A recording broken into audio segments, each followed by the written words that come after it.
More Vermont seniors are heading back to work. So what happens when the line blurs between work and retirement? Colin Flanders from our media partners at 7 Days joins us now to talk about his new report tackling that very topic. And so, Colin, what kinds of stories did you hear when you were researching this piece? Yeah, so we heard stories from seniors who are working for various reasons. I mean, a lot of people out there are working well beyond the age of 65 solely because they want to. Working gives people purpose. They're also healthier in many ways than their parents might have been at their age, and they have time to give. And so they're either working or volunteering their time. But a lot of other people are also out there because working because they have to. They have no other choice. Their retirement savings aren't where they need to be to fulfill a life that could, in many cases, extend up to 80, 90 years old. And so people are having to work longer to make ends meet. And so there are a lot of people out there who are continuing to work longer solely out of financial need. Half of Americans who are nearing retirement age have virtually no savings whatsoever. And I know people who are the younger generation are looking thinking of how do they ever stop working.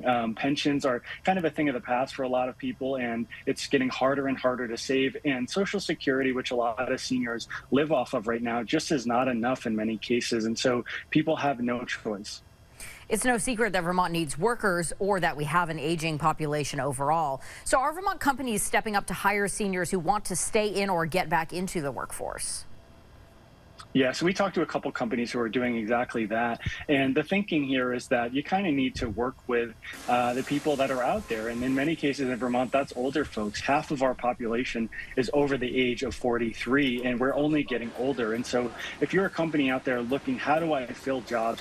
How do I meet the demands? In many cases, seniors may be able to fill that gap. Of course, there are some jobs that's just not possible, right? Construction is a big need in our state. It's hard to imagine there's a lot of 80-year-olds out there who are hauling lumber these days just because of the physical demands of the job. But in many cases, jobs have changed over the years, over the last 50 or so years. There are fewer people working in factories and farms. There are more office jobs. There's a big need for things like social workers, these more jobs where you're using your mind instead of your body. And that's something that a lot of older folks can get into. And so employers are increasingly looking to how do we make our jobs more adaptable? And a big way is just flexibility. Older people in many cases don't want to work full time. Maybe they want a part-time job. Maybe they want to be able to take some time off to visit family out of state. And so it's thinking, how can we be more flexible and appealing to the people who are out there? Your full story is out in this week's issue of 7 Days. Colin Flanders, thanks for the time. Thanks for having me.